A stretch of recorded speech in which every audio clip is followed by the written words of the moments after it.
কক্সবাজার থেকে ফেরার পর আজ ঢাকায় প্রদর্শন করা হচ্ছে আইসিসি চ্যাম্পিয়ন্স ট্রফি। বেলা 11টা থেকে দক্ষিণ এশিয়ার অন্যতম বৃহৎ বসুন্ধরা শপিং কমপ্লেক্সে এই ট্রফি প্রদর্শিত শুরু হয়েছে।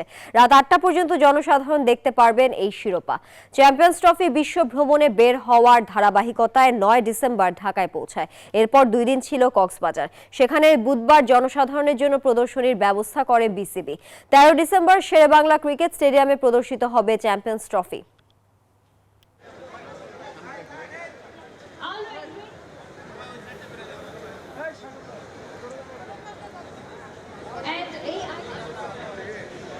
Okay, all right, you're right. Definitely, inshallah. দর্শক, যেমনটা বলছিলাম, রাজধানীর বসুন্ধরা শপিং কমপ্লেক্সে প্রদর্শন করা হচ্ছে আইসিসি চ্যাম্পিয়ন্স ট্রফি। সবার জন্য উন্মুক্ত থাকবে রাত 8টা পর্যন্ত। সেখানে আছেন সহকর্মী শুভ দেবনাথ, আমরা যুক্ত হচ্ছি তার সঙ্গে। শুভ, গতকাল কক্সবাজারে এই শিরোপা প্রদর্শন করা হয়েছে, যেমনটা আমরা জানাচ্ছিলাম, আজ হচ্ছে ঢাকায়। দর্শনার্থীদের আগ্রহ কেমন দেখছেন?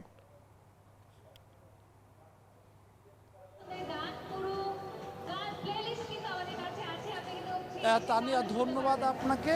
সময় গণনার সংখ্যার সঙ্গে মানুষের সংখ্যাও বাড়বে সেটি বলার অপেক্ষা রাখে না। বসুন্ধরা শপিং মলে সবসময় আমরা জানি যে দর্শকদের সমাগম থাকে। যখন ট্রফিটা এসে পৌঁছেছে তখন থেকে আমি দেখছিলাম সারিবদ্ধভাবে মানুষ দাঁড়িয়ে রয়েছে। এখনও দেখছি বেশ কিছু মানুষ দাঁড়িয়ে রয়েছে, এবং যেহেতু রাত 8টা পর্যন্ত ট্রফিটি এখানে থাকার কথা রয়েছে, সে কারণে সময় গণনার সঙ্গে সঙ্গে মানুষের সংখ্যা বাড়বে। এরই মধ্যে আমরা দেখছিলাম এখানে ফ্যান জোন রয়েছে, ক্রিকেট খেলার একটি গেমিংয়ের ব্যবস্থা করা হয়েছে, এবং যারা মার্কেটে এসেছেন তারা কিন্তু ট্রফিটা একবার ঘুরে দেখে যাচ্ছে। একটু আইসিসি চ্যাম্পিয়ন্স ট্রফির ইতিহাসটা বলে রাখতে চাই। 1998 সালে বাংলাদেশে কিন্তু চ্যাম্পিয়ন্স ট্রফি প্রথম আসর বসেছিল। সেবার সাউথ আফ্রিকা চ্যাম্পিয়ন হয়েছিল ওয়েস্ট ইন্ডিজকে হারিয়ে। এরপরে 8টি আসর বসেছে। 2017 সালে যে শেষ চ্যাম্পিয়ন্স ট্রফি অনুষ্ঠিত হয়েছিল ইংল্যান্ড এবং ওয়েলসে, সেখানে বাংলাদেশ সেমিফাইনালে খেলেছিল। সেটি কিন্তু বসছিল বাংলাদেশের সবচেয়ে বড়, অর্থাৎ সবচেয়ে বেস্ট পারফরমেন্স সেটি বলতে হবে। তবে দর্শকদের উন্মাদনা বলি, আমরা আগ্রহ বলি, সেগুলো সকাল থেকে রয়েছে ট্রফিকে ঘিরে, এবং বিকাল হওয়ার এবং দুপুর গড়ানোর সঙ্গে সঙ্গে মানুষের সংখ্যা বাড়বে। সাধারণত আমরা জানি যে বসুন্ধরা শপিং মলে লোকারণ্য থেকে ছুটির দিনের লোক বেশি হয়। যেহেতু আজকে ট্রফি এখানে এসে পৌঁছেছে, সে কারণে জনসংখ্যা যে আরও বাড়বে, এবং উৎসুক জনতা যারা ক্রিকেট ভালোবাসে, আমরা জানি ক্রিকেট লাভার হিসেবে বাংলাদেশের সারা বিশ্বে আলাদা একটি সুনাম রয়েছে।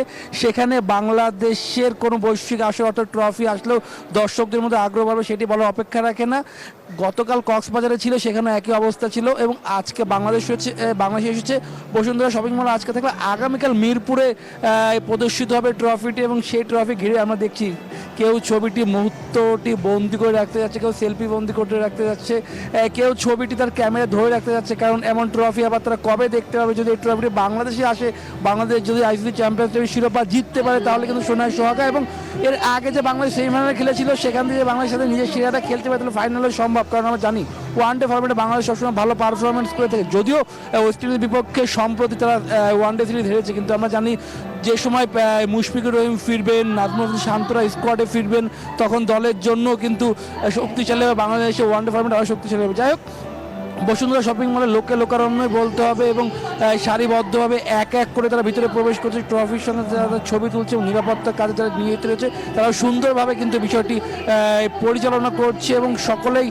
যখন এক এক করে ছবি তুলছে তাদেরকে একটি নির্দিষ্ট সময়ের পরই সেখান থেকে বলছে যে সরে যেতে, এবং সে অনুযায়ী ছবিটা তোলা হচ্ছে, কারণ কোনো বিশৃঙ্খলা যেন তৈরি নয়। আর সব কিছু মিলিয়ে বাংলাদেশের এই চ্যাম্পিয়ন্স ট্রফিতে অংশগ্রহণ করবে মোট 8টি দল অংশগ্রহণ, যেটি পাকিস্তানে হওয়ার কথা রয়েছে। যদিও আমরা জানতে পারছি হাইব্রিড মডেলও হতে পারে, সেক্ষেত্রে দুবাই আর পাকিস্তান মিলে হতে পারে, সেটিও আমরা জানতে পারি। যাই হোক, দর্শকদের মধ্যে আগ্রহ বলি, উন্মাদনা বলি, ট্রফিকে ঘিরে যে ভালো লাগা বলি, সেটি তৈরি হয়েছে, এবং সেলফি বন্দি তারা করে রাখতে চাচ্ছে। আমরা ট্রফিটা একটু কাছে যে দেখানোর চেষ্টা করব, যে ট্রফি ঘিরে দর্শকদের উন্মাদনা রয়েছে। আমরা দেখছি যে ট্রফিটা এরই মধ্যে কিন্তু ইন্টারন্যাশনাল ক্রিকেট কাউন্সিল লেখা রয়েছে। একটি বল যেটি, সেটা কিন্তু গোল্ডেনের আকারে করা হয়েছে, এবং সিলভার পুরো বডিটা রয়েছে। যাই হোক, চ্যাম্পিয়ন্স ট্রফি ঘিরে দর্শকদের আগ্রহ উন্মাদনা যেমন রয়েছে, বসুন্ধরা শপিং মলেও মানুষের ঢল নেমেছে সেটি বলার অপেক্ষা রাখে, এবং সময় যত গড়াবে সেই সঙ্গে সঙ্গে কিন্তু জনসংখ্যা বলি আমরা, মানুষ বলি ঠিক ততটাই বাড়বে। যাই হোক, এই সব কিছু মিলে বসুন্ধরা শপিং মলে একটি রৌদ্র উজ্জ্বল আবহাওয়া বাইরে রয়েছে, এবং সময় গড়ানোর সঙ্গে সঙ্গে মানুষের সংখ্যা বলে সেটি বলার অপেক্ষা রাখে না। তানিয়া, এই ছিল বসুন্ধরা শপিং মল থেকে আমার কাছে এখন পর্যন্ত সর্বশেষ।